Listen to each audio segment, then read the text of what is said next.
El paraje en el que se asienta la villa de Mesas de Eibor es una formación de pequeñas mesetas y planicies configuradas, por una parte, por el macizo montañoso de las sierras de los Pimpollares, prolongación norte de las Villuercas, y los cañones formados por los cauces de los ríos Ibor y Tajo por la otra, una circunstancia que ha dado lugar a formaciones geológicas de una gran variedad, como berrocales y concentraciones graníticas en los riberos de los ríos, arenisca y arcilla en las mesetas y aparición de cuarcitas en las crestas, con una superficie de 5.000 hectáreas de una rica, diversa y abundante flora y fauna.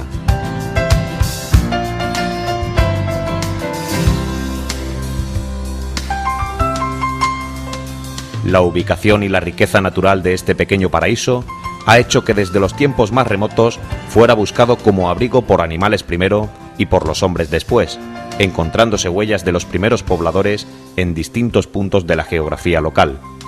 Siguiendo los restos de sus asentamientos, podemos encontrar el rastro de los hombres del Neolítico, por las puntas de flecha, las hachas de piedras y raederas de sílex encontradas en distintos parajes. La huella de los íberos es de una importancia tal que siembran sus vestigios su paso por todo el valle del Tajo y sobre todo el Ibor, al que dan incluso su nombre. De su importancia en el devenir de la historia da cuenta el historiador romano Plinio en su relato de los pueblos prerromanos de la península hispánica, al datar la tribu de los belvenses en ambos márgenes y confluencias de los citados ríos. De su belicosidad y resistencia a la penetración de Roma da prueba la instalación de un campamento de legionarios en lo que posteriormente hemos conocido como Talavera la Vieja. Posteriormente, tras la romanización del territorio, una vez vencidos, destruidos y asolados los restos de los pueblos pastores, se encuentran tumbas y monedas en distintos baldíos y viñas. Cruzando el término municipal, de este a oeste, la calzada romana que baja del puerto de Pico y que sigue los viejos pasos de los más antiguos ganaderos trashumantes, cuya memoria se pierde en los tiempos con las ancestrales leyendas de Gerión y Hércules. Cañada Real, ganados, mesta y trashumancia que están íntimamente unidos en la configuración y esencia de Mesas de Eibor.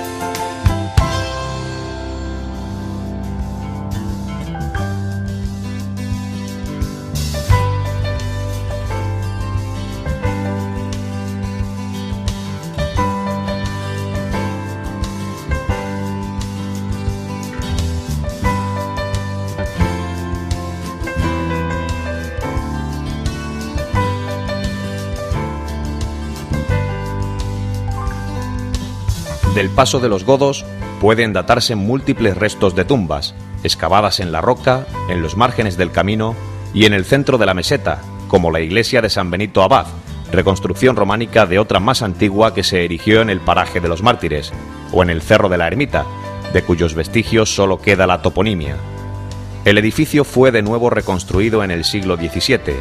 dotándole entonces de un hermoso y artístico retablo, destruido tristemente en la Guerra Civil, para acondicionarse de nuevo a finales de los años 60 y perder más adelante los últimos vestigios de su esplendor, como eran las campanas, con una alta aleación de plata.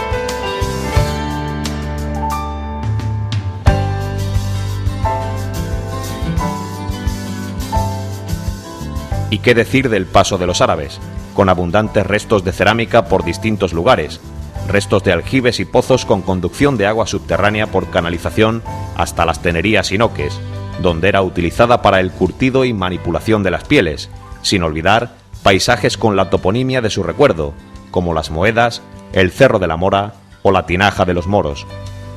Una tierra, en definitiva, rica en historia y en restos de su pasado, que fue arrastrada en torno al siglo X por los reinos cristianos. Fue después escenario de luchas feudales, de una feroz defensa contra el ejército francés en la Guerra de la Independencia e incluso de un hecho que marcó el devenir de la población: verse alejada de la carretera que uniría Guadalupe con Plasencia, que inicialmente iba a atravesar su término municipal, pero que después de una larga parada a la altura de Castañar se decidió continuar hacia Navalmoral de la Mata, foco entonces del emergente comercio y mercadeo, olvidándose del destino original de Plasencia y marginando también al olvido a Mesas, quizás para compensar de alguna manera esa afrenta. En los años 20 del siglo XX se construyó un ramal de carretera desde la de Guadalupe hasta Mesas por Bohonal de Ibor. Llegan entonces los duros años de la Guerra Civil, la posguerra y el hambre,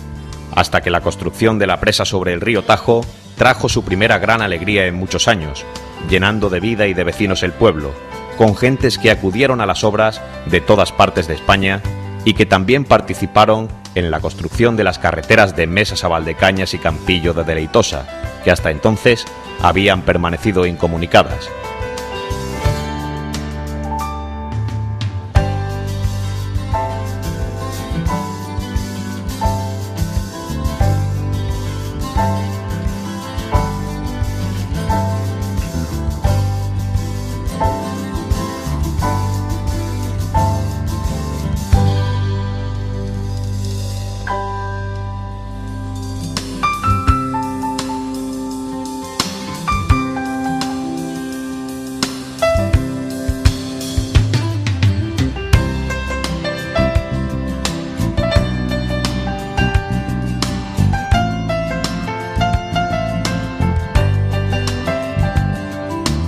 A este auge de vida y esplendor, que duró mientras se realizaban las obras, siguió la emigración masiva que se produjo cuando éstas terminaron, comenzando un declive drástico en la población.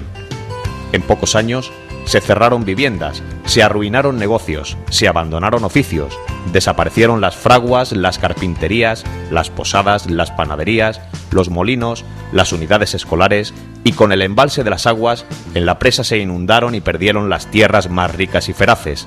Poco a poco se fueron abandonando los cultivos tradicionales, los huertos familiares, la sementera, la siega, la saca, la trilla, el acarreo de la paja y el grano de los cereales y prácticamente toda la actividad agrícola, subsistiendo como única actividad la ganadería extensiva de cabras, ovejas y vacas. Por esta causa, las pocas personas que se encuentran en situación de trabajar buscan sus empleos en el ayuntamiento y en las empresas que tienen su asentamiento en las comarcas, siendo la más importante de todas la central nuclear de Almaraz.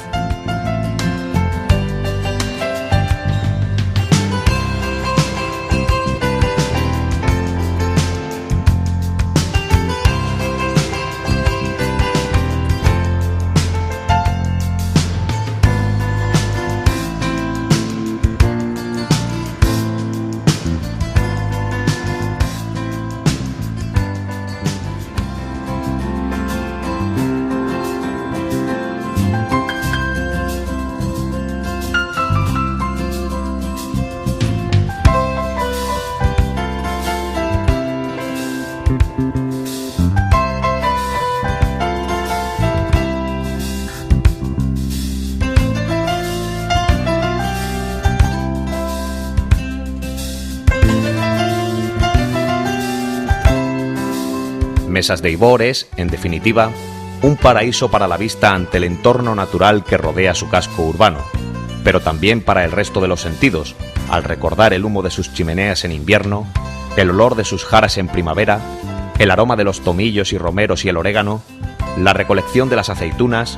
el olor a pan recién hecho, el aceite recién exprimido, el trigo recién molido, la piara de cabras, el sonido del cuerno del boyero, la misa, las campanas tocando a bodas, a bautizos y ahora casi siempre a difuntos. Las golondrinas, con sus vuelos quebradizos, sus trinos gorgoreantes, el machaqueo de las cigüeñas, el vuelo del águila, el ronroneo de la paloma,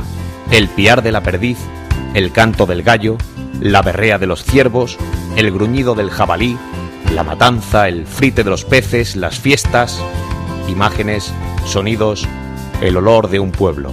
Mesas de Ibor.